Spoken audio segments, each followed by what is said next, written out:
السلام علیکم ورحمۃ اللہ وبرکاتہ۔ الحمد للہ وکفی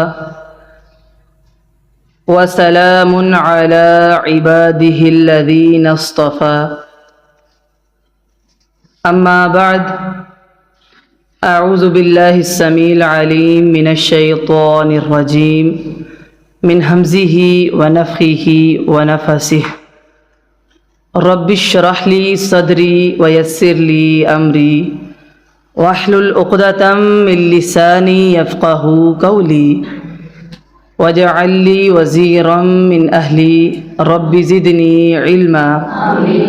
اللہم فقہنا فی الدین، اللہم وفقنا لما تحب وترضى، اللہم انا نسألک علما نافعا ورزقا طیبا واسعا وعملا متقبلا صالحا وقلبا خاشعا ولسانا ذاکرا شاکرا ویقینا صادقا وتوبة قبل الموت۔ اللہم صلی علی محمد وعلی آل محمد کما صلیت علی ابراہیم وعلى آل إبراهيم إنك حميد مجيد۔ اللهم بارك على محمد وعلى آل محمد كما باركت على إبراهيم وعلى آل إبراهيم إنك حميد مجيد۔ سبحان الله وبحمده سبحان الله العظيم، سبحان اللہ وبحمدہ عدد خلقہ ورضا نفسہ وزنۃ عرشہ ومداد کلماتہ۔ اللہم آنس وحشتی فی قبری، اللہم ارحمنا بالقرآن العظیم واجعلہ لنا اماما ونورا وہدا ورحمہ۔ اللہم ذکرنی منہ ما نسیت وعلمنی منہ ما جہلت وارزقنی تلاوتہ آناء اللیل وآناء النہار وحجة یا رب العالمین۔ رب یسر ولا تعسر وتمم بالخیر وبک نستعین یا فتاح۔ قال اللہ تعالی فی القرآن المجید والفرقان الحمید، اعوذ باللہ من الشیطان الرجیم، لقد كان لكم في رسول الله أسوة حسنة لمن كان يرجو الله واليوم الآخر وذكر الله كثيرا۔ تمام طرح کی تعریفات، تحمیدات اور تسبیحات اللہ رب العالمین کے لیے ہے، جو اس کائنات کا اکیلا خالق، مالک، رازق اور مدبر ہے۔ مختصر حمد و ثنا کے بعد ہر طرح کا درود و سلام نبی مکرم صلی اللہ علیہ وسلم کی ذات اقدس و اطہر پر، جن کی بدولت ہمیں ایمان ملا ہے، اسلام ملا ہے اور قرآن ملا ہے۔ آپ کے سامنے میں نے ایک آیت کریمہ کی تلاوت کی ہے، جس کا معنی مفہوم یہ ہے کہ بے شک تحقیق تم سب کے لیے رسول اللہ صلی اللہ علیہ وسلم کی زندگی اسوہ حسنہ ہے، بہترین نمونہ ہے، بہترین سانچہ اور ماڈل ہے تم میں سے اس کے لیے جو اللہ اور یوم آخرت کی امید رکھتا ہو اور اللہ کا بہت زیادہ ذکر کرتا ہو۔ اس کے لیے یہ خوشخبری ہے کہ نبی مکرم صلی اللہ علیہ وسلم اس کے لیے اسوہ حسنہ ہے۔ اللہ تعالیٰ نے ہمیں دنیا میں بھیجا ہے ایک بڑی اٹل حقیقت ہے، ہم سب آگاہ ہیں، امتحان کے لیے بھیجا ہے۔ اسی لیے اس دنیا کو کیا کہتے ہیں؟ دار الامتحان۔ یہ امتحان کی جگہ ہے، چاہے ہم غموں میں ہوں یا خوشیوں میں، یہ بہرحال امتحان ہی ہے۔ اچھا، یہ امتحان ہے تو کامیابی کا طریقہ کیا ہے؟ وہ طریقہ اس کو کہتے ہیں الدین، ان الدین عند اللہ الاسلام۔ اس امتحان میں کامیاب ہونے کا جو طریقہ ہے وہ دین اسلام ہے۔ بے شک اللہ کے نزدیک مذاہب تو بہت سارے ہیں، لیکن دین ایک ہی ہے، اس کو کیا کہتے ہیں؟ اسلام کہتے ہیں۔ اس دین پر عمل کریں گے تو ہم سب کا انسانیت کا ہی فائدہ ہے، کوئی احسان نہیں ہے۔ لیکن یہ دین جو کامیابی کا طریقہ ہے، یہ ہمیں کس کے ذریعے سے ملا ہے؟ یہ سمجھنا اور جاننا بہت ضروری ہے۔ وہ ذریعہ نبی مکرم رسول معظم جناب محمد رسول اللہ صلی اللہ علیہ وسلم ہیں، جن کے ذریعے سے ہم اپنے اس امتحان میں کامیاب ہو سکتے ہیں۔ وہ ایک ہستی ہے، کائنات کی عظیم ترین ہستی ہے، نبی مکرم صلی اللہ علیہ وسلم کی۔ دین جتنا بھی پہنچا ہے وہ آپ علیہ السلام کے ذریعے سے پہنچا ہے۔ ہر بندہ جو مسلمان ہے اس سے پوچھا جائے کہ وہ کتنا دینی ہے، تو وہ اس کے جواب میں یہ کہتا ہے کہ میرا اللہ کے ساتھ بہت گہرا تعلق ہے۔ ایسے ہی ہے نا؟ ہم کتنے متقی ہیں، کتنے نیک ہیں، اس بات سے ہم اندازہ لگاتے ہیں کہ ہمارا اپنے رب کے ساتھ تعلق کیسا ہے۔ اچھا، ایک تعلق ہے جو ہم آپس میں باتیں کرتے ہیں، لیکن یہاں پر تعلق ہے مخلوق کا اور خالق کائنات کا، تو اس کا طریقہ کچھ اور ہے۔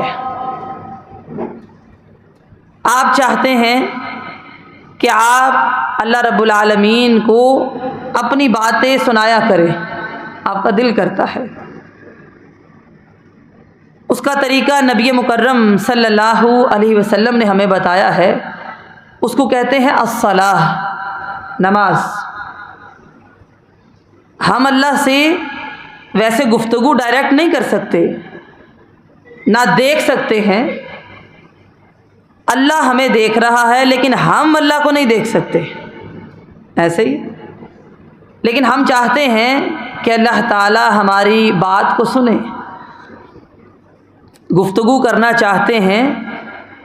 وہ جو ایک ذریعہ ہے نبی مکرم صلی اللہ علیہ وسلم کا، انہوں نے بتایا کہ اللہ سے بات کرنے کو دل کرتا ہے تو اس کا طریقہ ایک ہے، اس کو کہتے ہیں الصلاۃ، نماز۔ نماز پڑھو۔ حدیث میں آتا ہے نا، اذا قام فی صلاتہ فانما یناجی ربہ، جب کوئی بندہ نماز پڑھتا ہے وہ اپنے رب سے سرگوشی کرتا ہے، رب سے باتیں کرنی ہے تو طریقہ کیا ہے؟ نماز۔ یہ طریقہ کس نے بتایا؟ رسول اللہ صلی اللہ علیہ وسلم نے۔ کہتے ہو اپنی باتیں تو میں نے کر لی، میں اللہ کی باتیں سننا چاہتا ہوں، اب کیا کروں؟ پھر نبی کریم صلی اللہ علیہ وسلم نے بتایا اس کا بھی ایک طریقہ ہے۔ اگر تم چاہتے ہو تم باتیں سناؤ تو نماز پڑھو، اگر تم چاہتے ہو کہ اللہ کی باتوں کو سنو تو پھر قرآن پڑھو۔ حدیث نے بتایا نا، فَإِنَّ هَذَا الْقُرْآنَ سَبَبٌ، یہ قرآن ایک رسی ہے، طَرَفُهُ بِيَدِ اللَّهِ، اس کا ایک سرا اللہ کے ہاتھ میں ہے، طَرَفُهُ بِأَيْدِيكُمْ، دوسرا سرا تمہارے ہاتھ میں ہے۔ لہٰذا چاہتے ہو کہ اللہ کی باتیں میں نے سننی ہے تو قرآن کھولو۔ کس نے بتایا؟ رسول اللہ صلی اللہ علیہ وسلم نے، کہ قرآن اللہ کی رسی ہے۔ جب بندہ کوئی بھی بات کرتا ہے اللہ سے، چاہے اس کا طریقہ غلط ہے یا درست ہے، کوشش اچھی ہے یا تھوڑی سی ناکام ہے، الفاظ کا مجموعہ بہترین ہے یا کم ترین ہے، بہرحال یہ اللہ تعالیٰ کا وعدہ ہے وہ مجھ سے بات کرے، میں اس کی بات کا جواب دیتا ہوں۔ اجیب دعوت الداعی اذا دعان، جب بھی جس حال میں بھی مجھے پکارے گا میں اس کا جواب دوں گا۔ ہو سکتا ہے حال اچھا ہو، حال اچھا نہ ہو، پکارنا اچھا آتا ہو یا نہ آتا ہو، یہ نہیں کہا ابھی، کہا جس بھی حال میں جن بھی الفاظ کے ساتھ مجھے پکارے گا میں اس کا جواب دوں گا۔ شرط کیا ہے؟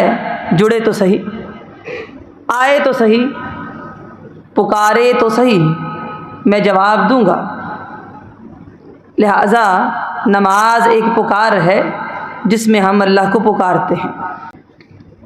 نبی مکرم صلی اللہ علیہ وسلم نے فرمایا، جب بندہ نماز پڑھتا ہے اور کہتا ہے الحمدللہ رب العالمین، تمام تعریفیں اللہ ہی کے لیے ہیں، جو کیا ہے؟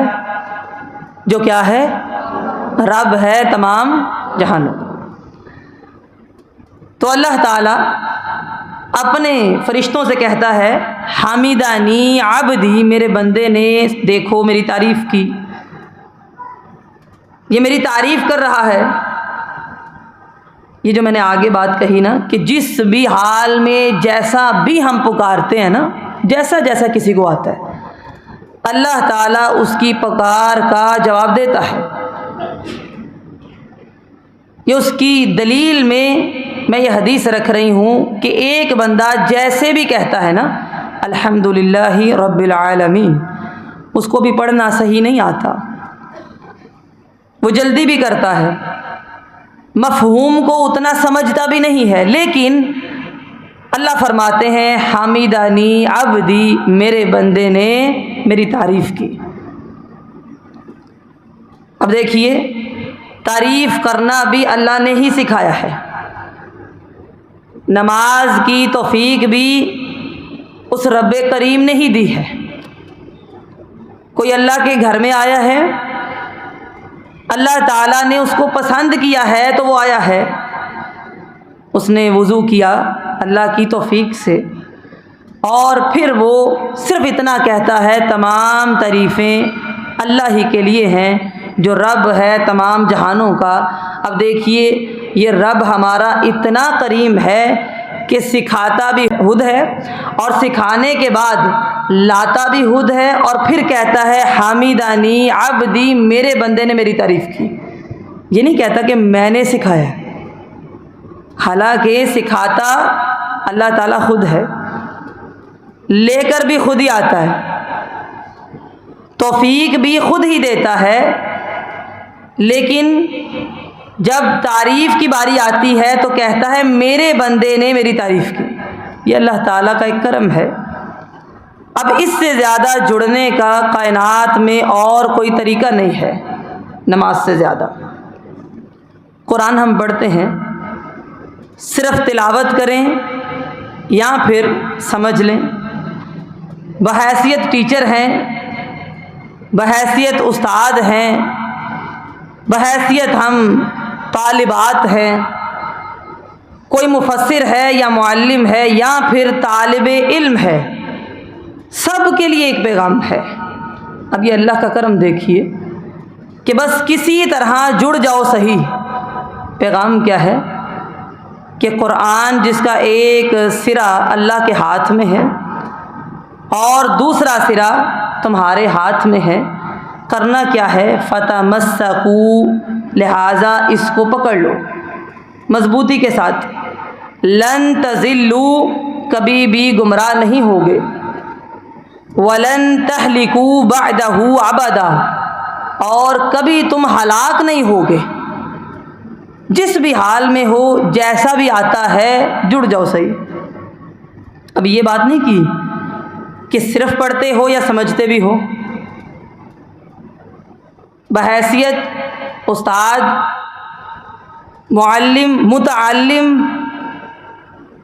طالبات، بحیثیت مفسر، صرف قاری قرآن، صرف حافظ قرآن، کچھ بھی ہو، بس اللہ کے قرآن سے جڑ جاؤ صحیح، اس کو مضبوطی سے پکڑ لو صحیح۔ یہ اللہ کا وعدہ ہے، لن تضلوا، کبھی تم گمراہ نہیں ہوگے۔ اور ایک روایت میں آتا ہے ولن تہلکوا، کبھی تم ہلاک نہیں کیے جاؤ گے، مارے نہیں جاؤ گے، یعنی اجتماعی اموات نہیں ہوں گی۔ شرط کیا ہے؟ بس جڑنے کا طریقہ یہ ہے کہ جڑ جاؤ صحیح کسی طرح۔ اتنا آسان ہے اللہ سے بات کرنا اور اللہ کی بات کو سننا۔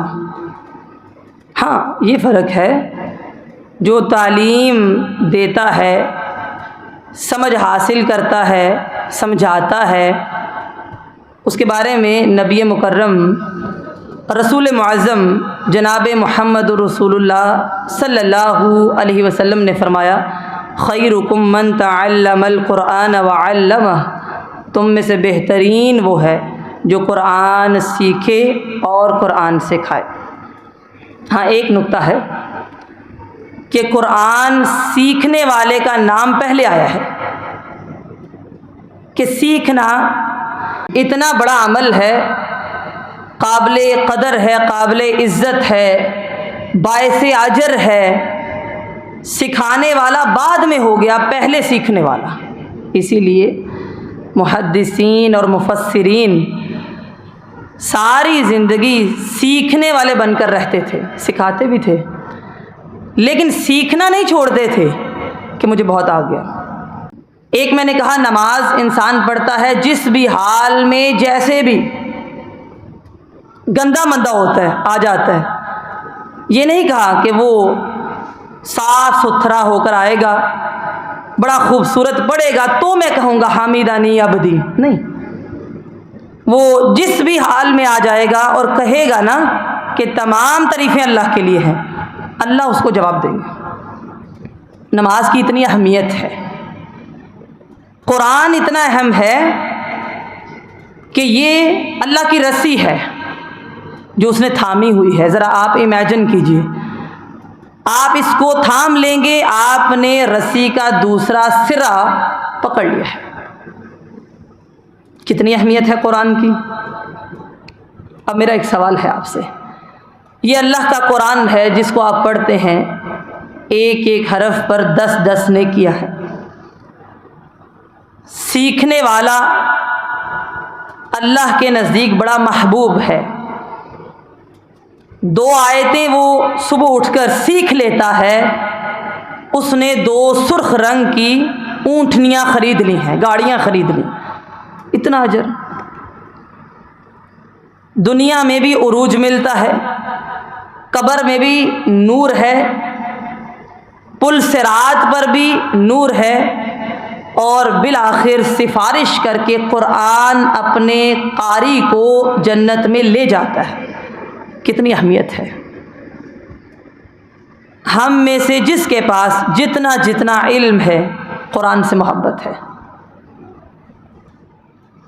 کسی کے سینے میں محفوظ ہے، کوئی تلاوت کر کے ہی گزارا کر لیتا ہے، کوئی سمجھ حاصل کرتا ہے، کوئی عمل کرتا ہے، کوئی قرآن کے کام میں لگ جاتا ہے۔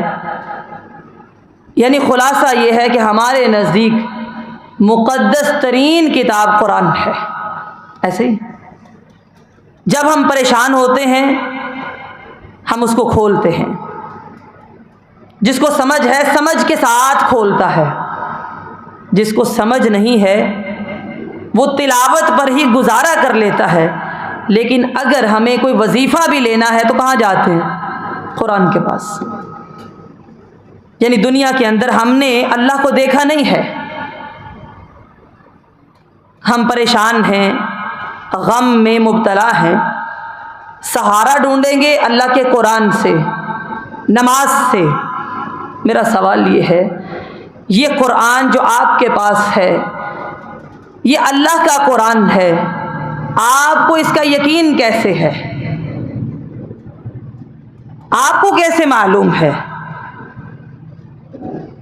کیا عربی کی کوئی اور کتاب قرآن نہیں ہو سکتی؟ آپ کہتے ہیں نہیں یہی قرآن ہے۔ بھئی آپ کو کس نے بتایا؟ آپ کو کیسے پتا چلا؟ یہ میرا سوال ہے۔ ابھی آپ کہیں گے نہیں بھئی یہ قرآن ہے، ہاں ٹھیک ہے، آپ کو والدین نے بتایا تھا، آپ خاندانی مسلمان تھے، آپ نے آنکھ کھولی، اپنی دادی کو دیکھا کہ وہ قرآن کی تلاوت کر رہی ہیں، پوچھا یہ کیا ہے؟ کتاب ہے؟ انہوں نے کہا نہیں قرآن ہے، آپ نے ان پر یقین کیا۔ بتائیے یہ اللہ کا قرآن ہے،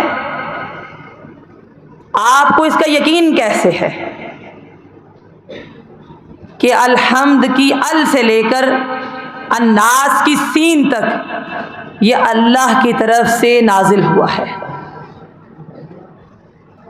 یہ ذریعہ ہے نبی مکرم صلی اللہ علیہ وسلم۔ ابھی تو ہم نے صرف نام لیا ہے نا، آج ہم ثابت کریں گے کہ اگر کسی کے ایمان میں یہ خلل ہے کہ اس کا عقیدہ رسالت مضبوط نہیں ہے تو وہ قرآن کا بھی منکر ہے،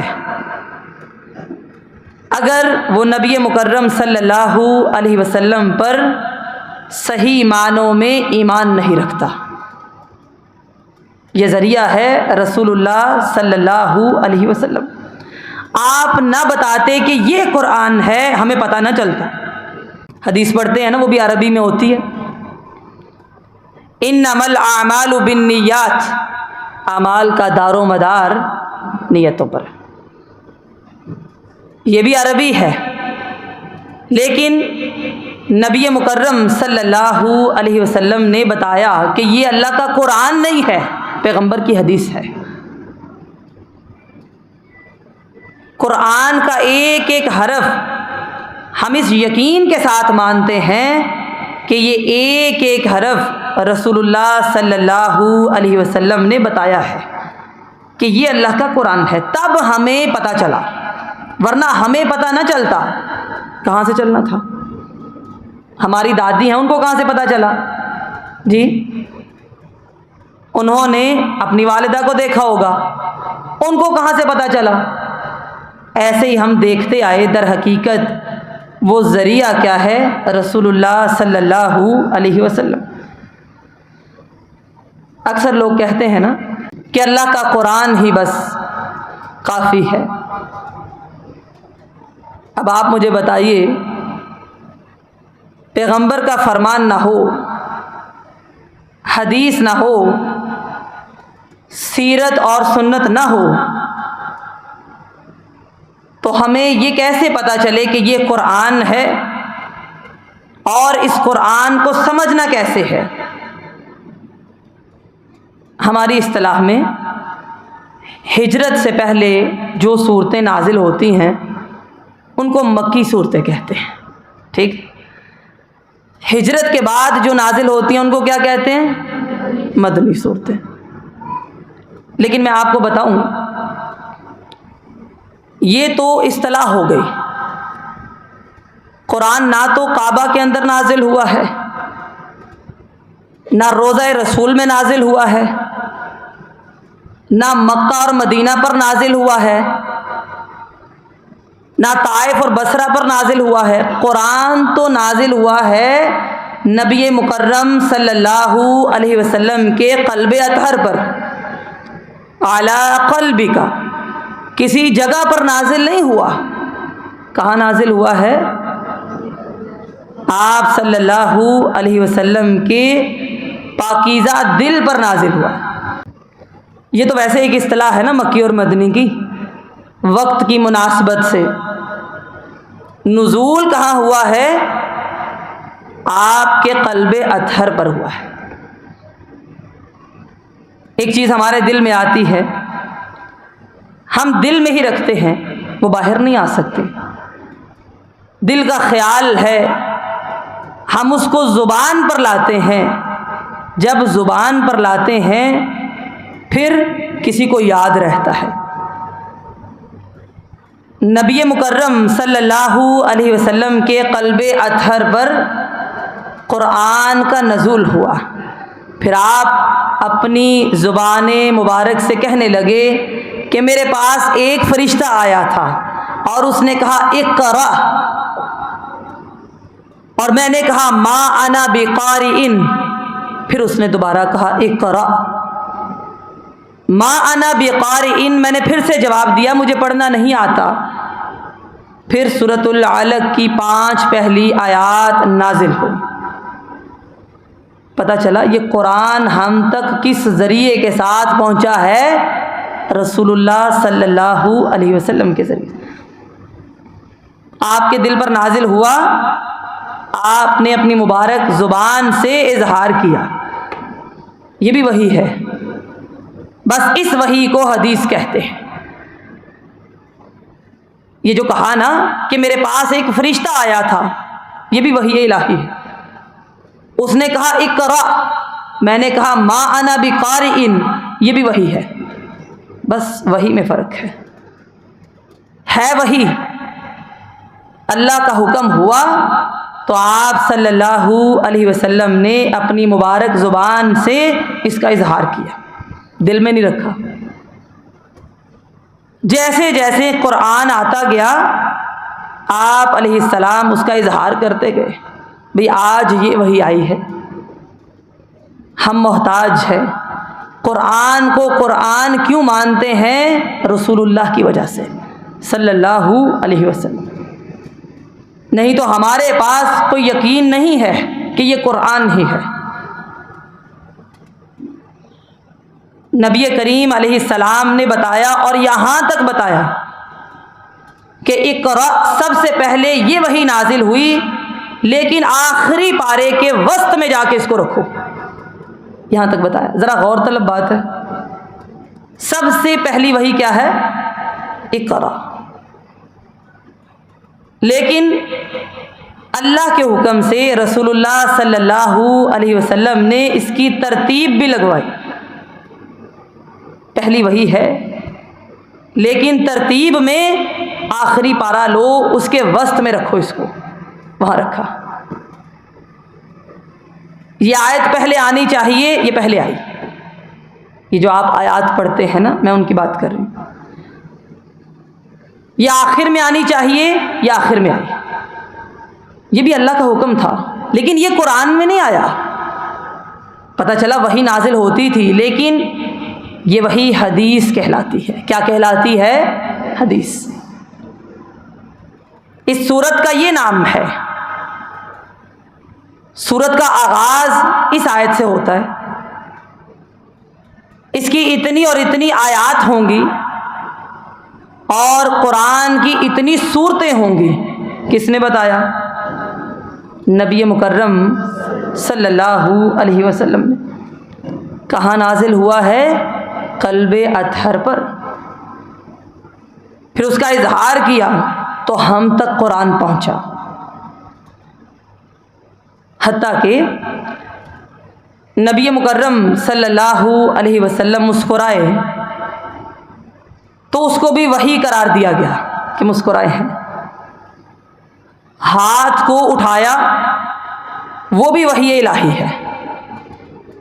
ہاتھ کو باندھ لیا، اس کو بھی وحی کہتے ہیں۔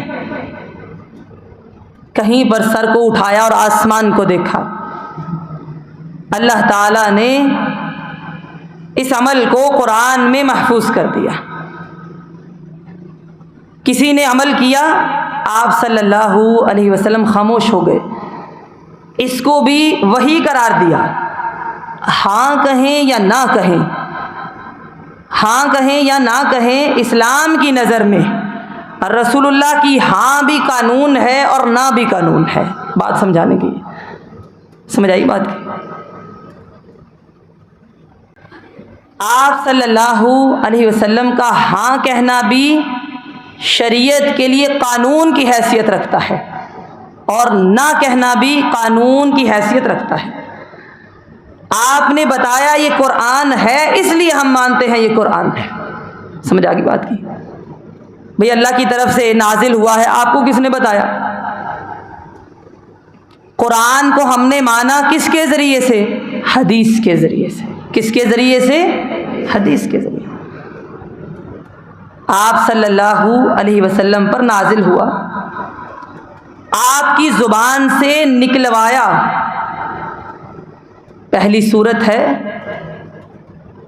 یہ آخری صورت ہے، اتنی آیات ہیں، یہ ترتیب ہے، اور صرف اس کو محفوظ نہیں کیا، صرف لکھوایا نہیں، آگے بھی پہنچایا، اور بالکل ویسا ہی ہم تک آ پہنچا۔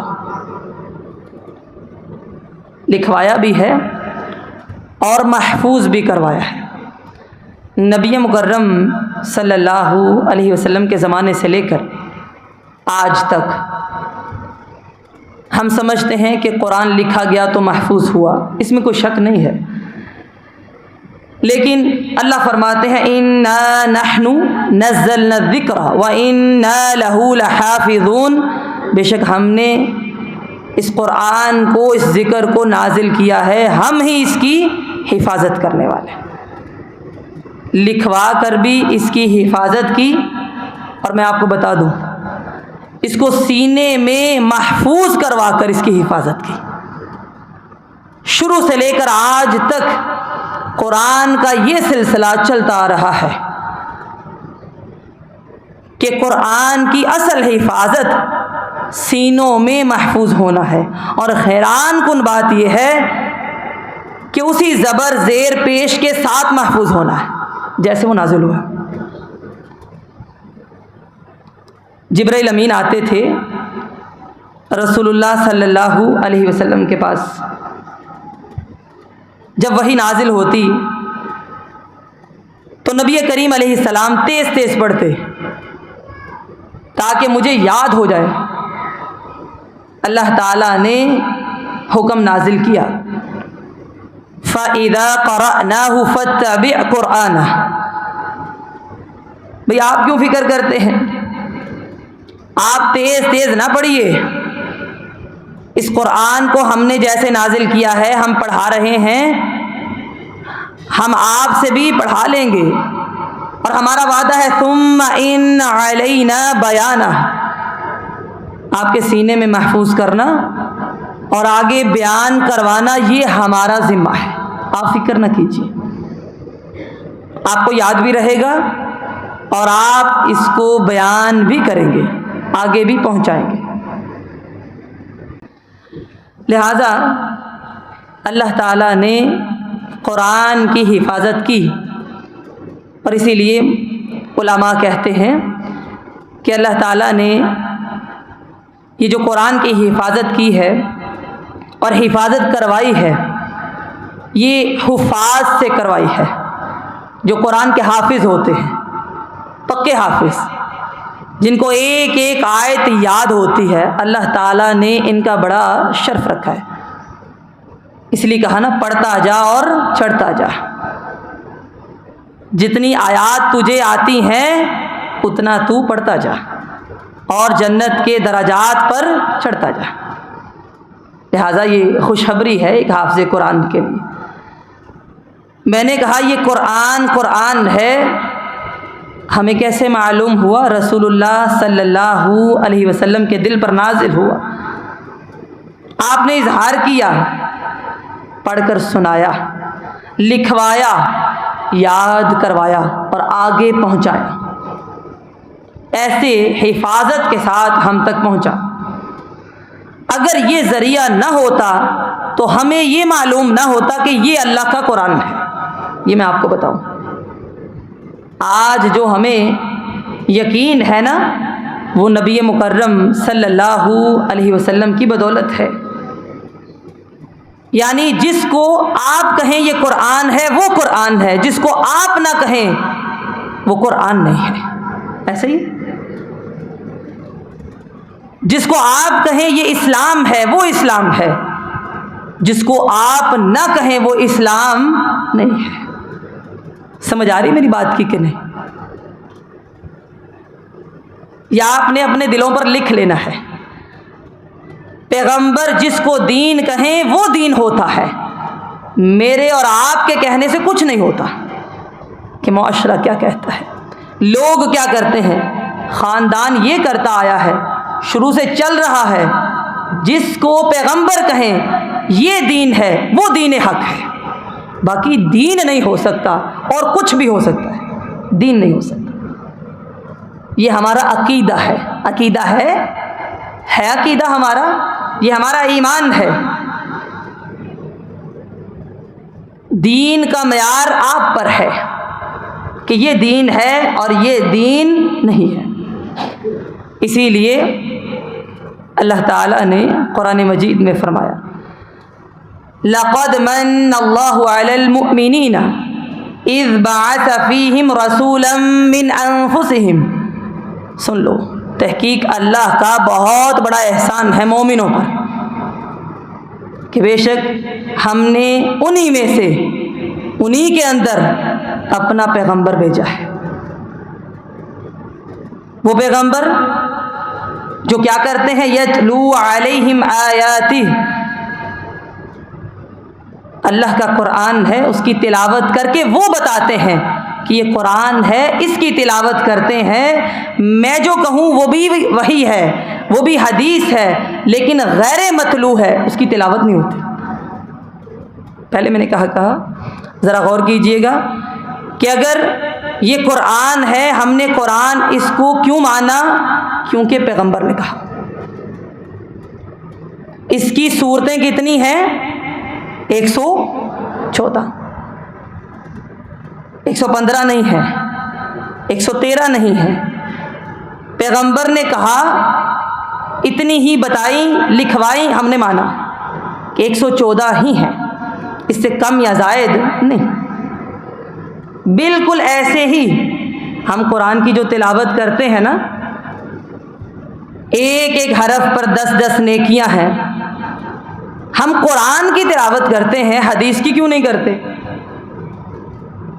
کیوں؟ نبی مکرم صلی اللہ علیہ وسلم نے بتایا ہے دونوں وحی، دونوں ہی وحی الہی ہیں، ایک متلو ہے اور ایک غیر متلو ہے، ایک کی تلاوت کرو ایک کی تلاوت نہیں، ہے تو عربی، نام تو اللہ کا ہے اس میں بھی، لیکن آپ تلاوت کس کی کرتے ہیں؟ قرآن کی۔ کس نے بتایا؟ جناب محمد الرسول اللہ صلی اللہ علیہ وسلم۔ اچھا آگے چلتے ہیں، وَيُزَكِّيهِمْ۔ دنیا کے اندر بہت ساری کتابیں لکھی گئیں، فلسفہ ہے، منطق ہے، آداب ہیں، کلچر ہے، تہذیب ہے، لیکن ایک مومن، اس کا تزکیہ اور اس کی تربیت قرآن کے ساتھ ہونی چاہیے، یہ ہمیں کس نے بتایا؟ نبی مکرم صلی اللہ علیہ وسلم۔ یہی وجہ ہے ایک بندہ چھری کانٹے سے کھانا سیکھ جاتا ہے، لیکن اگر اس کو طہارت نہیں آتی، اگر اس کو قضائے حاجت کے آداب نہیں آتے جو ہمیں سکھائے گئے ہیں، تو اس کا ایمان کامل نہیں ہے۔ تہذیب کے اور بھی طریقے ہیں، آداب مختلف لوگ سکھاتے ہیں، لیکن رسول اللہ صلی اللہ علیہ وسلم نے سکھایا ایک مومن کے لیے لازم ہے کہ وہ اپنا تزکیہ کرے وحی کے ساتھ، قرآن کے ساتھ، حدیث کے ساتھ۔ ایسے ہی ہے نا؟ اب ہم میں اور کافر میں کیا فرق ہے؟ 10 چیزیں ایسی ہیں جو فطرتاً انسان کی فطرت میں شامل ہیں، اس میں ایک ہے زیر ناف صفائی کرنا، جن کو آج آپ دیکھتے ہیں بہت آگے بڑھ گئے ہیں، ترقی کر رہے ہیں، ماڈرن لوگ ہیں، ان کی تہذیب کی کتابیں بتاتی ہیں کوئی یہ صفائی کرے یا نہ کرے اس کی اپنی مرضی ہے، یہ ان کی تہذیب ہے، لیکن رسول اللہ صلی اللہ علیہ وسلم نے سکھایا اپنی تربیت کرو قرآن اور حدیث کے ساتھ۔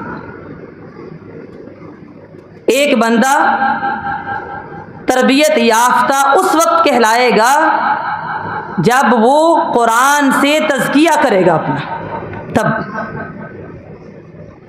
حدیث سے آداب سیکھے گا، تب قرآن نے تزکیہ کیا نا، یہ حلال ہے اور یہ حرام ہے، گائے ہے اس کا پیشاب نجس ہے، ایسے ہی۔ لیکن وہ لوگ جو آپ کو بہت آگے آگے نظر آتے ہیں وہ گائے کا پیشاب پیتے ہیں، اپنے کھانے میں چھڑکتے ہیں، تہذیب کے باب سمجھے جاتے ہیں۔ لیکن نبی مکرم صلی اللہ علیہ وسلم نے سکھایا کہ تربیت لینی ہے اس قرآن سے لو، اس لیے ہمیں پتہ چلا یہاں سے تزکیہ ہوتا ہے، جس کا یہ تزکیہ ہوگا وہ پڑھا لکھا ہے، جو بہت کامیاب ہے، 16 جماعتیں اس نے پڑھ لی ہیں، لیکن اس کتاب سے ان پڑھ ہے، وہ اللہ کی نظر میں ان پڑھ ہی ہے۔ وَمِنْهُمْ أُمِّيُّونَ لَا يَعْلَمُونَ الْكِتَابَ، ان میں سے امی وہ ہیں جو کتاب کا علم نہیں رکھتے۔ پھر نبی مکرم رسول معظم جناب محمد رسول اللہ صلی اللہ علیہ وسلم نے سکھایا کہ تعلیم بھی اس کتاب کی ہوگی، اور کتاب کی جو تشریح ہے جس کو ہم سنت کہتے ہیں، حدیث کہتے ہیں، حکمت کہتے ہیں، وہ بھی حاصل کرنا لازم ہے، تب انسان جہالت کے اندھیروں سے باہر آ جاتا ہے۔ پتہ چلا کہ دین اسلام وہی ہے جو رسول اللہ نے بیان کر دیا ہے، جو بیان نہیں کیا وہ اسلام نہیں ہے۔ کیا سارا بیان کر دیا ہے؟ آپ کو یقین ہے؟ آپ کو یقین ہے؟ یقین ہونا چاہیے نا۔ آخری خطبہ ارشاد کرتے ہوئے نبی مکرم صلی اللہ علیہ وسلم نے فرمایا، ایھا الناس، اے لوگو، اسمعوا قولی، میری بات کو غور سے سنو، فإنی لا ارانی وإیاکم، ہو سکتا ہے اس کے بعد تم مجھے نہ دیکھو، آئندہ سال ہم ایسے جمع نہ ہو سکیں گے۔ یہ آخری خطبے کی بات ہے۔ میری بات کو غور سے سنو، کیا میں نے اللہ کا پیغام پہنچا نہیں دیا؟ کوئی بات رہ تو نہیں گئی؟ بھئی دل کو تسلی ہے، کچھ رہ تو نہیں گیا جو ہمیں پتہ نہیں چلا، یا بتایا نہیں گیا، یا قرآن و حدیث میں آیا نہیں ہے؟ صحابہ کرام نے ایک زبان ہو کر کیا کہا؟ نشہد انک، بے شک ہم سب گواہی دیتے ہیں، قد ادیت الامانۃ، بے شک آپ نے اپنی امانت کا حق ادا کر دیا، یعنی سارے کا سارا دین پہنچا دیا ہے، وبلغت، اور آپ نے پہنچا دیا ہے الرسالۃ، رسالت کو، پیغام کو، ونصحت، اور آپ نے ہمیں ہر طرح کی نصیحت کر دی ہے، کچھ رہ نہیں گیا۔ یہ ہمارا ایمان ہے۔ کچھ رہ گیا؟ کچھ نہیں رہ گیا۔ نبی مکرم صلی اللہ علیہ وسلم نے اپنی یہ سبابہ کی انگلی اٹھائی اور کہا، اللہم اشہد، اللہ گواہ رہنا۔ 3 دفعہ کہا، اللہم اشہد، اللہ گواہ رہنا، اللہم اشہد، اللہ گواہ رہنا کہ میں نے سارا دین پہنچا دیا ہے، کچھ رہ نہیں گیا۔ یقین ہے آپ کو؟ کچھ بھی رہ نہیں گیا۔ لہذا حکم دیا کہ سنو، آج جو لوگ موجود ہیں وہ یہ پیغام ان تک پہنچا دیں جو آج حاضر نہیں ہے، اور پھر امانت کے ساتھ وہ پیغام آگے پہنچا اور آج ہم تک آ گیا۔ اور یہ امانت واقعی امانت ہے کہ سورۃ البقرہ پڑھتے ہیں الف لام میم، بالکل ایسا الف لام میم آخری پارے میں بھی ہے۔ اس کو آپ کیا پڑھتے ہیں؟ الم نشرح۔ لیکن جب یہاں پڑھتے ہیں اس کو کبھی آج تک کسی نے الم نہیں پڑھا۔ کیا پڑھتے ہیں؟ الف لام میم۔ اس الم کو کسی نے الف لام میم نہیں پڑھا۔ امانت ویسے ہی ہم تک آ گئی۔ اچھا کیسے آئی؟ یہ ایک سوال پیدا ہوتا ہے۔ اس کو کہتے ہیں سند کا سلسلہ۔ کوئی بھی بندہ اٹھ کر حدیث کو بیان کرتا ہے کہ یہ فرمان رسول ہے، بس اس کو آزادی نہیں ہے کہ وہ بیان کرے اور بس اس کی واہ واہ ہے اور وہ آزاد ہو جائے، نہیں۔ میں اور آپ نقل کرتے ہیں، ابھی ہم راوی نہیں ہیں، ہم راوی نہیں ہیں، ہم نقل کرتے ہیں، اٹھا کے آپ کو بتاتے ہیں۔ سمجھ آ گئی؟ آج کے علماء نقل کرتے ہیں، دین تو مکمل ہو چکا نا، ہم راوی نہیں ہیں۔ ہاں اللہ تعالیٰ جس کو یہ شرف دے وہ راوی بن سکتا ہے۔ اب راوی کون ہوتا ہے؟ ایک بندہ آیا، اس نے کہا یہ نبی مکرم صلی اللہ علیہ وسلم کا فرمان ہے بالفرض کہ یہ فرمان ہے کہ پہلی وحی اقرا ہے۔ اچھا تم نے کس سے سنا؟ میں نے اپنے استاد سے سنا۔ استاد کے پاس چلو، اس نے کہاں سے سنا تھا؟ اس نے تابعی سے سنا تھا۔ تابعی سے پوچھو کہاں سے سنا تھا؟ کہا صحابی سے سنا تھا۔ صحابی سے پوچھو آپ نے کہاں سے سنا تھا؟ کہا میں اللہ کے رسول کی مجلس میں تھا، وہاں سے سنا تھا۔ اس کو کیا کہتے ہیں؟ سند کا سلسلہ۔ ہمیں لگتا ہے کہ اسلام شاید پڑھائی کا دین نہیں ہے، لیکن انگریز حیران ہے، یہ جو ہمارے راوی ہیں نا جنہوں نے سند کے ساتھ احادیث بیان کی ہیں، ان کی تعداد کم از کم 5 لاکھ ہے۔ کتنی؟ 5 لاکھ۔ آج کے دور کے لوگ نہیں ہیں یہ 5 لاکھ لوگ ہیں۔ صحابی کی کوئی تحقیق نہیں ہوتی، ہر صحابی عادل ہے، صحابی کے بعد جو بھی حدیث کا راوی بنے اس کی تحقیق ہوتی۔ انگریز بھی حیران رہ گیا کہ محدثین نے 5 لاکھ جتنے راوی تھے ان کی زندگیوں کو قلم بند کیا ہے، اور ان کی زندگیوں کو کیسے محفوظ کیا ہے۔ صرف یہ نہیں کہ حدیث صحیح بیان کرتا ہے یا نہیں، یہ بھی کہ گھر میں جھوٹ تو نہیں بولتا، معاملات میں کیسا ہے، کذاب تو نہیں ہے، بدعتی تو نہیں ہے، یہ بھی محفوظ کیا ہے۔ حتیٰ کہ ایک بندہ ساری زندگی احادیث بیان کرتا رہا، بڑھاپے میں آیا، اس کا حافظہ کمزور ہو گیا۔ سنیے ذرا، یہ حدیث ہم تک ایسے ہی نہیں پہنچتی۔ حدیث محفوظ تو قرآن محفوظ، حدیث کو غیر محفوظ سمجھیں گے تو قرآن بھی غیر محفوظ ہے۔ کیوں؟ حدیث بتاتی ہے یہ قرآن ہے۔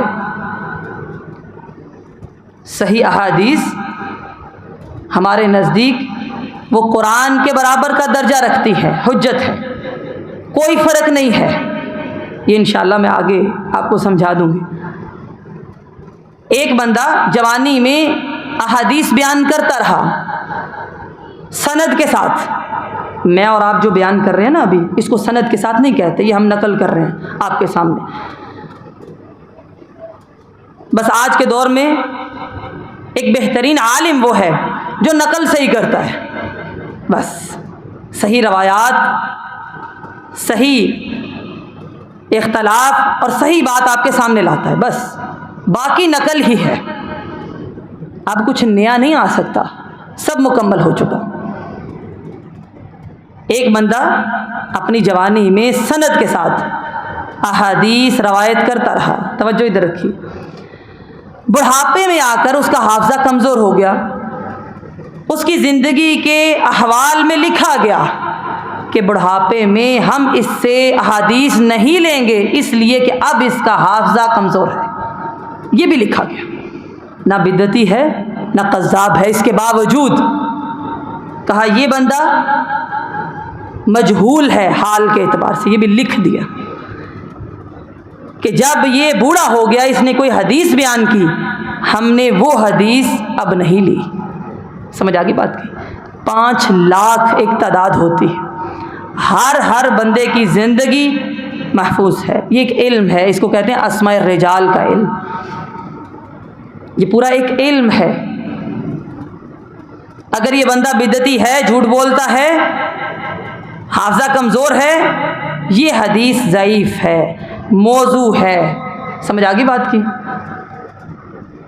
جب حافظہ بھی صحیح ہے، ثقہ راوی ہے، مجہول بھی نہیں ہے، اب ہم کہتے ہیں یہ صحیح احادیث ہے۔ سمجھ آگئی؟ ان صحیح احادیث کے ذریعے سے ہم تک پہنچا کہ یہ قرآن ہے، یہ اللہ کا فرمان ہے۔ عبداللہ ابن مبارک کہا کرتے تھے، اللہ اکبر کبیرہ، کہ ہمارے دور کے اندر جس بندے کی سند نہ ہوتی رسول اللہ تک اور وہ حدیث بیان کرتا، اس کی مجلس میں کوئی بندہ بیٹھتا بھی نہیں تھا کہ یہ کیا اٹھ کے آ گیا اور بات کو بیان کر رہا ہے۔ سنا سنایا دین نہیں ہوتا، یہ بات سمجھ میں آتی ہے۔ یہ محدثین کی دیانت داری تھی۔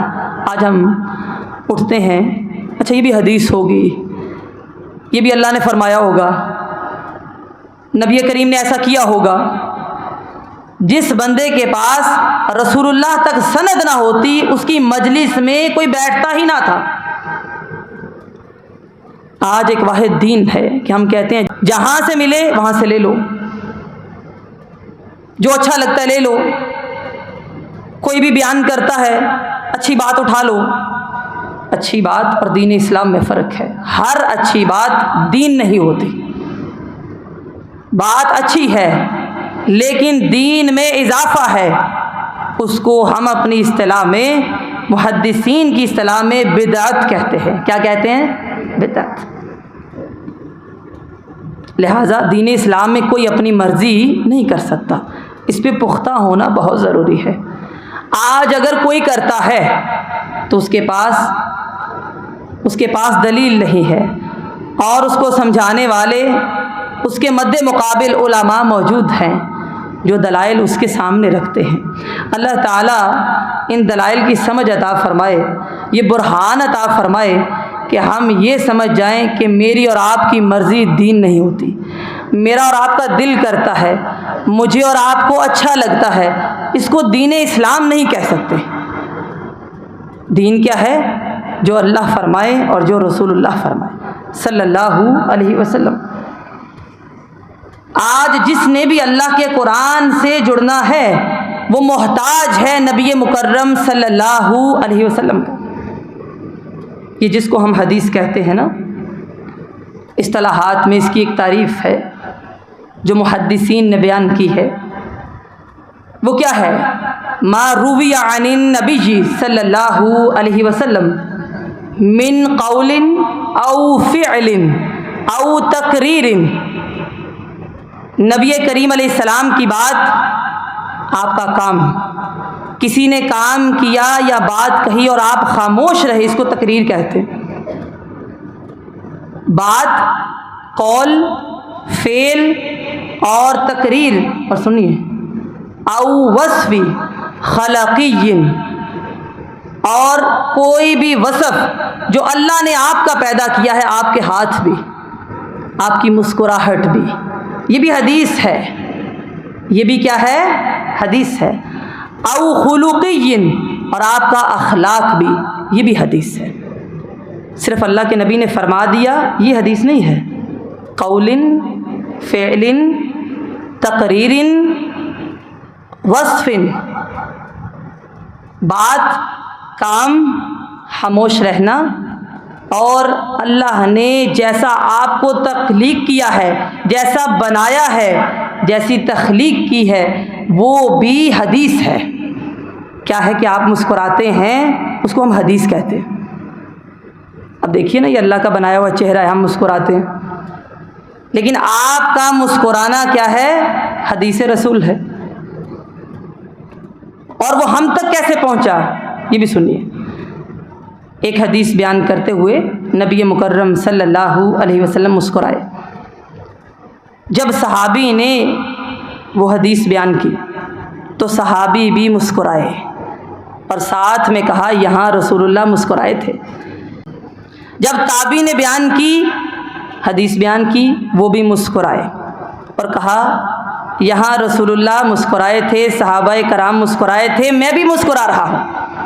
حتیٰ کہ آج بھی اللہ تعالیٰ نے وقت کے محدثین کو یہ وصف عطا کیا ہے کہ جب وہ احادیث کی کتب پڑھاتے ہیں تو جہاں رسول اللہ مسکرائے تھے وہ بھی مسکراتے۔ اس کو کہتے ہیں حدیث۔ اللہ نے آپ کو جیسا بنایا ہے وہ بھی حدیث ہے۔ آپ کے ہاتھ ہے نا، آپ نے جب اٹھائے وہ حدیث ہے، جب جھکا لیے وہ بھی حدیث ہے، جب سارا ہاتھ نے ایک انگلی اٹھائی وہ بھی حدیث ہے، جب ہاتھوں کو باندھ لیا وہ بھی حدیث ہے، چھوڑ دیا وہ بھی حدیث ہے۔ اور جو آپ کا اخلاق ہے، جو آپ کا مزاج ہے، وہ گھر کے اندر ہے، بحیثیت سپہ سالار ہے، بحیثیت باپ ہے، بحیثیت خامد ہے، وہ سارے کا سارا وہ حدیث میں آتا ہے۔ یعنی حدیث کا مجموعہ کوئی چھوٹا مجموعہ نہیں ہے۔ کتنی چیزیں ہو گئی ہیں؟ 5: قول، فعل، تقریر، وصف، جیسا اللہ نے بنایا اور جیسا اخلاق بنایا۔ یہ 5 چیزیں ملتی ہیں تو حدیث بنتی ہے۔ اس کے ذریعے سے ہم تک دین پہنچا ہے۔ قرآن سارے کا سارا اللہ کا کلام ہے، یہ نبی کریم علیہ السلام کے ذریعے سے ہمیں معلوم ہوا ہے۔ اسی لیے اللہ کا حکم ہے کہ اگر تم چاہتے ہو کہ اللہ تم سے محبت کرے، میرے پیغمبر کی اتباع کرو۔ قل ان کنتم تحبون اللہ فاتبعونی یحببکم اللہ ویغفر لکم ذنوبکم۔ اے نبی آپ کہیے، غور کیجئے گا، ہم ایک باب بھی مکمل نہیں کر سکتے اوصاف کا، لیکن اللہ کا قرآن ہے، یہ نہیں کہا کہ لوگوں سنو، کہا نبی آپ کہیے کہ اگر کوئی چاہتا ہے اللہ اس سے محبت کرے تو وہ میرے نبی کی اتباع کرے، اللہ تعالیٰ اس سے محبت بھی کرے گا اور اس کے گناہوں کو معاف بھی کرے گا۔ آپ کہیے، آپ کی زبان سے قرآن جاری ہونا چاہیے، تب وہ اللہ کا قرآن ہم تک یقین کے ساتھ پہنچا ہے۔ وہ اللہ جو ہمیں نظر نہیں آتا، ہم اس کا قرآن پڑھتے ہیں اس یقین کے ساتھ یہ اللہ کا کلام ہے۔ یہ یقین ہمیں نبی مکرم صلی اللہ علیہ وسلم کے ذریعے سے حاصل ہوا ہے۔ اللہ کے دین کا مدار اور معیار اور ماڈل، سانچہ اور نمونہ نبی مکرم صلی اللہ علیہ وسلم کی ذات اقدس و اطہر ہے، کوئی دوسری شخصیت نہیں ہے۔ لہذا ہمیں چاہیے کہ اپنی زندگی میں آپ کو رہنما مانیں، آپ کے پیچھے پیچھے چلیں، آپ کی بات کو اصول مانیں، آپ کے فعل کو قانون مانیں، آپ کے اوصاف کو اپنے لیے نمونہ تسلیم کریں۔ یہ ہے دین اسلام۔ آج لوگ پریشان ہوتے ہیں، کہتے ہیں یہ حدیث کیوں کرتے ہیں، اختلاف پایا جاتا ہے نا۔ بھئی حدیث نہیں کریں گے تو کیا کریں گے؟ اس کے بغیر آپ کے پاس یہ قرآن اللہ کا کلام ہے یہ بھی ثابت نہیں ہوتا۔ قرآن کا حوالہ کیا ہے؟ ہم حدیث پڑھتے ہیں نا، ہم ریفرنس دیتے ہیں، یہ جی بخاری کی روایت ہے، یہ مسلم کی، ابن ماجہ کی، مسند احمد کی، یہ ترمذی کی ہے۔ قرآن کا حوالہ کیا ہے؟ محمد صلی اللہ علیہ وسلم۔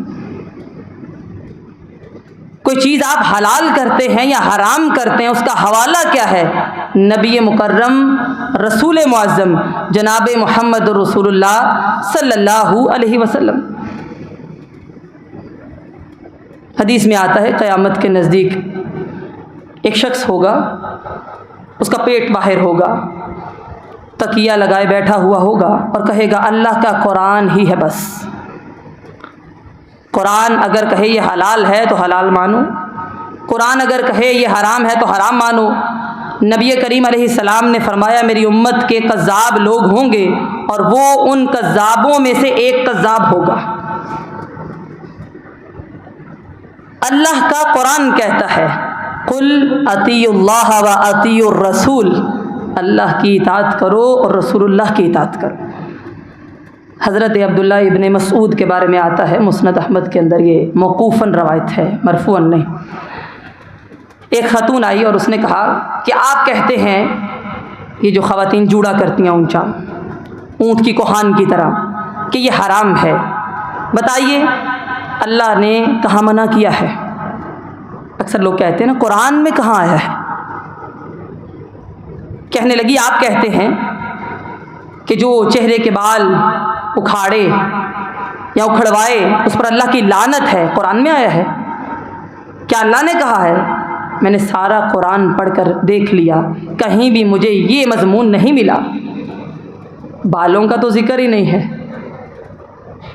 حضرت عبداللہ ابن مسعود کہنے لگے ہاں اللہ نے قرآن میں کہا ہے وَمَا آتَاكُمُ الرَّسُولُ فَخُذُوهُ وَمَا نَهَاكُمْ عَنْهُ فَانْتَهُوا، جو رسول دیتے ہیں وہ لے لو، جس سے رسول منع کرتے ہیں اس سے منع ہو جاؤ. لہٰذا یہ قرآن کا ہی حکم ہے. کوئی چیز حلال اور حرام ہوگی جب اللہ کا حکم ہوگا اور اس کے پیغمبر کا حکم ہوگا صلی اللہ علیہ وسلم. پتہ چلا کہ دین وہ ہوتا ہے جو رسول اللہ صلی اللہ علیہ وسلم نے بیان کیا ہو. جس سے منع کر دیا اس سے رک جاؤ. کیوں؟ آپ اپنی مرضی سے کچھ بھی نہیں کرتے. وما ينطق عن الهوى ان هو الا وحی یوحی، آپ تو اپنی مرضی سے کلام بھی نہیں کرتے، اللہ وحی کرتا ہے تو آپ کلام کرتے ہیں. اس غلط فہمی کا ازالہ کیجیے. صرف قرآن نہیں، قرآن اور حدیث، اللہ اور اللہ کا رسول دونوں حجت ہیں، کوئی فرق نہیں ہے. لوگ کہتے ہیں نا قرآن کا درجہ زیادہ اور حدیث کا کم. نہیں، قرآن اور صحیح احادیث کوئی فرق نہیں ہے،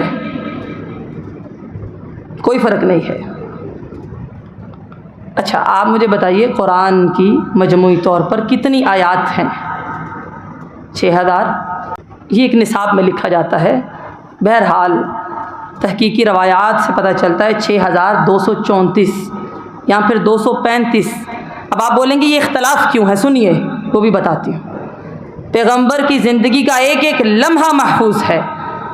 ایک آیت آئی وہ لمبی تھی، صراط الذین انعمت علیہم. یہاں پر جب آپ نے وقف کیا تو بعض روایات میں اس کو الگ ایک آیت بنا لیا گیا، غیر المغضوب علیہم ولا الضالین، یہ الگ بن گئی. جہاں آپ رکے وہ آیت بنی، جہاں رسول اللہ رکے وہاں وہ آیت بن گئی، ایک آیت مکمل ہو گئی. سمجھ آ گئی بات؟ یہ جو آپ آیت مکمل کرتے ہیں نا، یہ بھی نبی کریم صلی اللہ علیہ وسلم کی طرف سے عطا کردہ ہے جو آپ مکمل کرتے ہیں.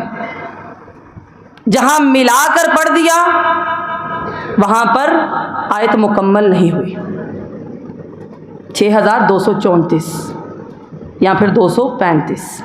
قرآن قرآن ہے، یہ آپ کے فرمان سے ہمیں پتہ چلا. کیا حلال ہے کیا حرام ہے یہ آپ کے فرمان سے پتہ چلا. اسی لیے نبی مکرم صلی اللہ علیہ وسلم نے فرمایا الا، خبردار ہو جاؤ، آگاہ رہو، غور طلب بات ہے، سن لو. انما اوتیت الکتاب، بے شک مجھے ایک کتاب تو دی گئی ہے لیکن سن لو، مثلہ ومعہ، اس کتاب جیسی ایک اور چیز بھی مجھے دی گئی ہے. قرآن جیسی ایک اور چیز بھی ہے، اس کو کیا کہتے ہیں؟ حدیث. اس جیسی ہے یہ، یعنی قرآن بھی وہی ہے اور حدیث بھی وہی ہے. بس فرق یہ ہے کہ جو حدیث ہے اس کو ہم قرآن نہیں کہتے. قرآن الگ ہے۔ بعض احکامات اللہ تعالیٰ نے نازل کیے، سکھائے، نبی کریم علیہ السلام نے بیان فرمایا، آپ کا ہر قول اللہ کی طرف سے ہے، وہی ہے۔ عام حدیث کی میں بات کر رہی ہوں، ایک فرق سمجھیے گا ذرا، یہ عام حدیث ہے۔ جو بھی احادیث ہے نا، در حقیقت یہ اللہ کے ہی حکم ہے، اللہ کی رضا ہے، اللہ کی مشیت ہے، اللہ تعالیٰ کے دیے ہوئے احکامات ہیں۔ نمبر 2، حدیث میں ایک قسم ہوتی ہے جس میں نبی کریم علیہ السلام فرماتے ہیں، اللہ فرماتا ہے، اس کو کیا کہتے ہیں؟ حدیث قدسی۔ یہ بھی وحی ہے، وحی کے درجات بن گئے ہیں کہ اللہ نے حکم دیا کہ آپ کہیے اللہ فرماتا ہے، تو آپ نے کہا اللہ فرماتا ہے۔ سن رہے ہیں میری بات؟ جب صرف سکھا دیا تو آپ نے کہا یہ اور یہ کرنا ہے۔ جب کہا آپ کہیے کہ اللہ فرماتا ہے، مثال کے طور پر ایک حدیث آتی، حدیث قدسی ہے، نبی کریم علیہ السلام نے فرمایا اللہ فرماتا ہے، بے شک میں اپنے بندے کے گمان کے مطابق ہوتا ہوں، جب وہ میرا ذکر کرتا ہے اپنے نفس میں بھی اسے نفس میں یاد کرتا ہوں، وہ مجلس میں میرا ذکر کرتا ہے، میں اس سے بہتر مجلس میں ذکر کرتا ہوں۔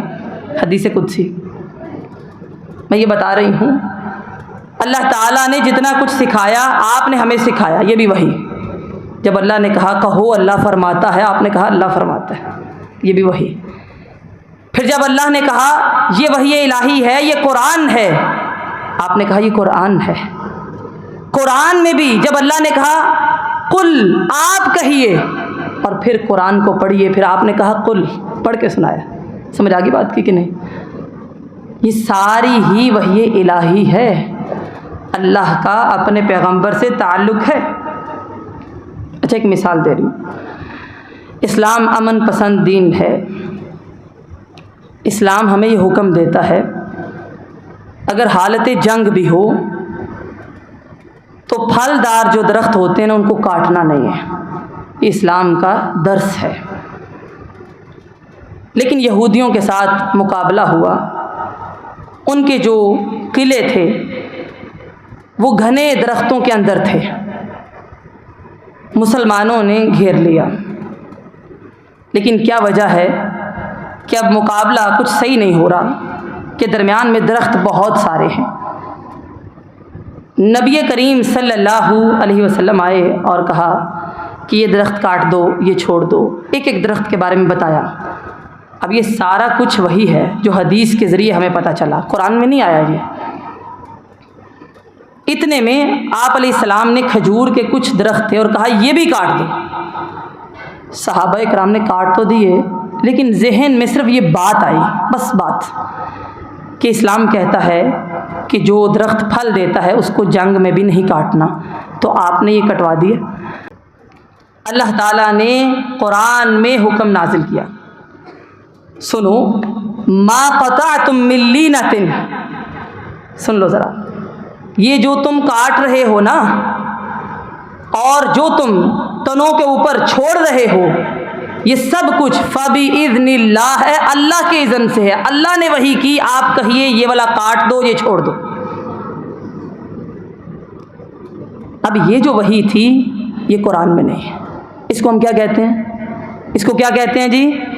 حدیث کہتے ہیں۔ اس کو کیا کہتے ہیں؟ حدیث سے پیار کیا کرے، محبت کیا کرے۔ محدثین میں 10 سال کا بچہ حافظ قرآن ہو چکا ہوتا تھا، اور اس کے بعد وہ حدیث کا حافظ ہوتا تھا۔ حدیث کا حافظ اسے کہتے ہیں جسے کم از کم 5 سے 6 لاکھ احادیث یاد ہوں سند کے ساتھ۔ سمجھ آ گئی؟ اس کو کہتے ہیں محدثین۔ کہا تم یہ نہ سمجھو کہ پیغمبر نے خود کہہ دیا یہ کاٹ دو، یہ چھوڑ دو۔ جو تنے پر چھوڑ دیا اور جس کو کاٹ دیا گیا، فبإذن اللہ ہے، یہ بھی اللہ کے اذن سے ہوا ہے، یہ بھی وحی آئی ہے، یہ بھی حکم ہوا ہے، بس اس وحی کا ذکر قرآن میں نہیں ہے۔ کہاں ہے؟ حدیث میں ہے۔ آپ جو بھی کہیں وہ اپنی مرضی سے نہیں کہتے، اللہ کا حکم ہوتا ہے تو کہتے ہیں۔ اچھا، ایک اور مثال ہے، نبی مکرم صلی اللہ علیہ وسلم کی بیویاں کتنی تھیں؟ 11۔ آپ صلی اللہ علیہ وسلم کا یہ معمول تھا کہ روزانہ عصر کے بعد تمام ازواج کے گھروں میں جاتے، کچھ دیر کے لیے رکتے، حضرت زینب کے پاس جاتے تو وہ شہد کا ایک شربت بناتی ہیں، تو ذرا اس میں وقت لگ جاتا، یعنی پانی میں گھولنا ہوتا ہے تو تاخیر ہو جاتی۔ حضرت عائشہ صدیقہ، حضرت حفصہ آپس میں مشورہ کرنے لگیں، سرگوشی کے ساتھ بیٹھیں اور کہنے لگیں کہ حضرت زینب کے پاس زیادہ وقت لگ جاتا ہے، ایسا کیا کریں کہ وہاں کم وقت لگے؟ تو ایسا کرتے ہیں، ہم دونوں یہ کہیں گی کہ جب نبی مکرم صلی اللہ علیہ وسلم آئیں گے تو ہم کہیں گی کہ آپ سے مغافیر کی بو آ رہی ہے۔ یہ کوئی حرام چیز نہیں تھی، ایک جڑی بوٹی تھی، لیکن اس کی ایک خاص اسمیل تھی، اور دنیا کے اندر سب سے زیادہ نفیس مزاج شخصیت رسول اللہ کی تھی صلی اللہ علیہ وسلم۔ طبعاً پسند نہیں کرتے تھے کہ کوئی بھی ایسی بات ہو یا ایسی بو بھی آئے، تو کہا دونوں کہیں گی تو آپ علیہ السلام کو یقین ہو جائے گا اور آپ وہاں جانا بند کر دیں گے۔ اب یہ کیا ہے، آپس میں بات کی ہے، کسی تیسرے کو بتایا نہیں ہے، اور ویسا ہی کیا۔ نبی کریم علیہ السلام آئے اور کہا کہ مغافیر کی بو آ رہی ہے۔ آپ نے کہا اچھا، آج کے بعد میں شہد کا استعمال ہی نہیں کروں گا۔ اللہ تعالیٰ نے قرآن مجید میں وحی کا نزول کیا۔ نبی کریم علیہ السلام حضرت عائشہ صدیقہ کے پاس آئے اور کہا کہ تم دونوں نے یہ اور یہ کیا ہے۔ کہنے لگی ہم سے غلطی ہو گئی، چلیں اصلاح بھی ہوگی، یہ بتائیے آپ کو کس نے بتایا ہے؟ ہم تو دو تھیں۔ کہا مجھے اللہ نے بتایا ہے جو علیم ہے خبیر ہے۔ اتنا ذکر قرآن میں ہے، لیکن کب بتایا، کس وقت بتایا، ساری بات بتائی، اس کا ذکر قرآن میں نہیں ہے۔ اس کو کیا کہتے ہیں؟ وحی کہتے ہیں۔ کون سی وحی؟ حدیث۔ لہذا یہ قرآن ہے، یہ نماز ہے۔ الصلاۃ کا لغوی معنی ذکر ہوتا ہے، دعا ہے، یاد کرنا ہے ایک طرح سے۔ آپ کو کس نے کہا کھڑے ہو جائیے، تکبیر کہیے، اللہ اکبر، اور سب کچھ اپنے اوپر حرام کر لیجئے، جھکیے، رکوع کیجئے، دوبارہ سے کھڑے ہو جائیے۔ ایسا نہیں ہوتا کہ رکوع کیا اور سیدھا سجدے میں چلے گئے۔ آسان نہیں ہے، آسان نہیں ہے، آسان ہے، لیکن آپ کھڑے ہوتے ہیں کیوں؟ کیونکہ نبی کریم علیہ السلام کھڑے ہوئے۔ ایک رکعت میں آپ کتنے سجدے کرتے ہیں؟ 2 ہی کرتے ہیں، حالانکہ آپ جانتے ہیں ایک سجدہ ایک درجے کو بڑھاتا ہے، ایک نیکی ملتی ہے، ایک گناہ معاف ہوتا ہے۔ تقویٰ بہت بھی ہائی ہو، آپ کہتے ہیں ایک رکعت میں 2 ہی سجدے۔ کیوں؟ مہر کس کی؟ رسول اللہ صلی اللہ علیہ وسلم کی۔ اس لیے دین اسلام وہی ہے جس پر رسول اللہ کی مہر ہے۔ آج کے دور کے اندر میں اور آپ یہ دعویٰ نہیں کر سکتے کہ میں بہترین سمجھا سکتی ہوں یا آپ بہترین سمجھ سکتے ہیں، نہیں بھائی، وضاحت ہو چکی۔ اس آیت کا کیا معنی ہے، کیا مفہوم ہے، کیا مطلب ہے، کیا مراد ہے، یہ رسول اللہ نے بیان کر دیا صلی اللہ علیہ وسلم۔ بلکہ اللہ تعالیٰ نے قرآن میں اس حکم کو نازل کیا، وَأَنزَلْنَا إِلَيْكَ الذِّكْرَ لِتُبَيِّنَ لِلنَّاسِ مَا نُزِّلَ إِلَيْهِمْ۔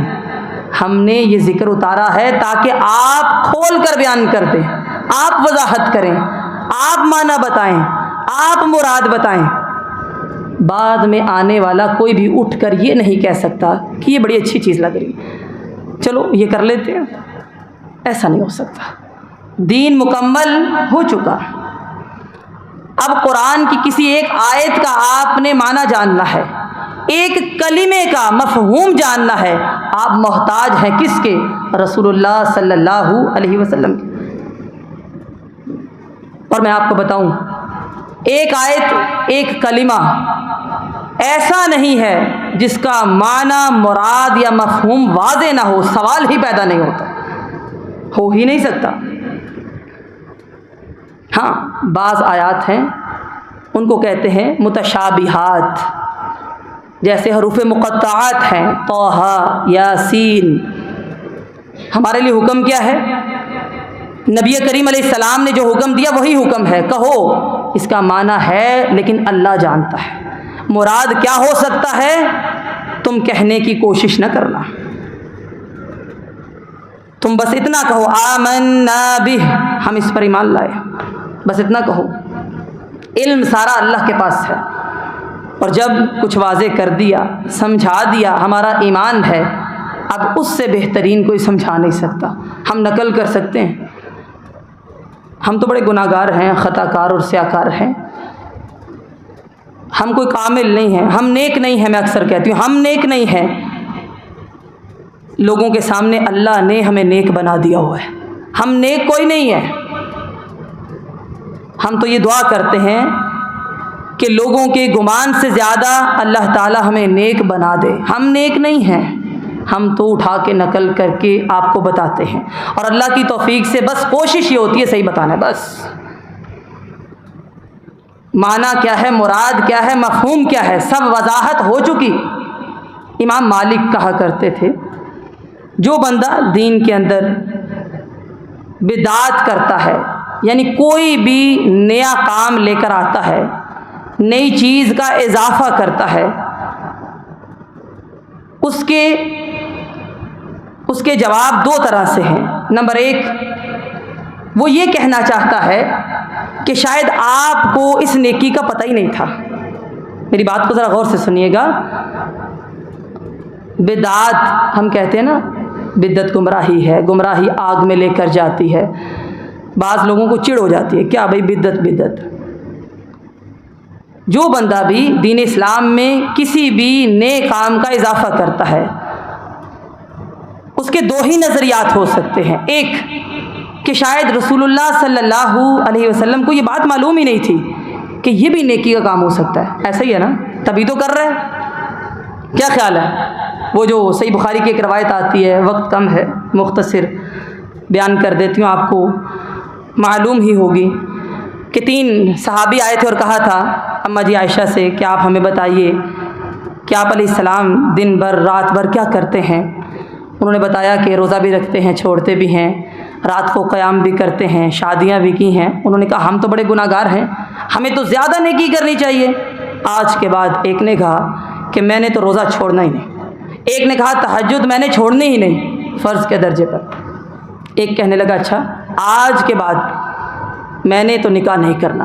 کیا ہے کہ دنیا داری آ جاتی ہے، گھر کے کاموں میں انسان مصروف ہو جاتا ہے۔ نبی کریم علیہ السلام آئے، حضرت عائشہ صدیقہ نے بتایا، ان کو بلایا اور کہا تم نے ایسا کہا ہے، میں تم سب سے زیادہ اللہ سے ڈرنے والا۔ کوئی بندہ جب دین میں اضافہ کرتا ہے، چاہے خود کرے یا کسی کا ساتھ دے یا اس کی حوصلہ افزائی کرے، سن لیجئے گا، سب اسی میں شامل ہے، اور نفی نہ کرے وہ بھی اسی میں شامل ہے۔ وہ یہ سمجھانا چاہ رہا ہے شاید یہ نیکی آپ کو معلوم ہی نہیں تھی، نعوذ باللہ من ذالک۔ اور دوسرا، یا پھر آپ کو علم تھا، آپ نے چھپا لیا، ہمیں نہیں بتایا۔ سمجھ آ رہی ہے؟ نعوذ باللہ۔ اور اگر یہ 2 باتیں نہیں ہیں تو دین میں اضافے کا کوئی مقصد ہی نہیں ہے، کوئی مقصد نہیں۔ اللہ تعالیٰ سنت پر عمل کرنے والا بنائے، اس قرآن کو، حدیث کو ہمارے دل کی بہار اور سینے کا نور بنائے، ہمارے غموں کا علاج بنائے، ہمارے اعمال کو اللہ تعالیٰ قرآن اور حدیث کے ساتھ مزین فرمائے، قرآن کی سمجھ بوجھ عطا فرمائے، سنت اور حدیث کا فہم عطا فرمائے۔ اللہ تعالیٰ ہمیں سنت سے محبت کرنے والا بنائے، اور قیامت کے دن نبی کریم صلی اللہ علیہ وسلم کی شفاعت نصیب فرمائے۔ سبحانک اللہم و بحمدک، نشہد ان لا الہ الا انت، نستغفرک و نتوب الیک۔ والسلام علیکم ورحمۃ اللہ وبرکاتہ۔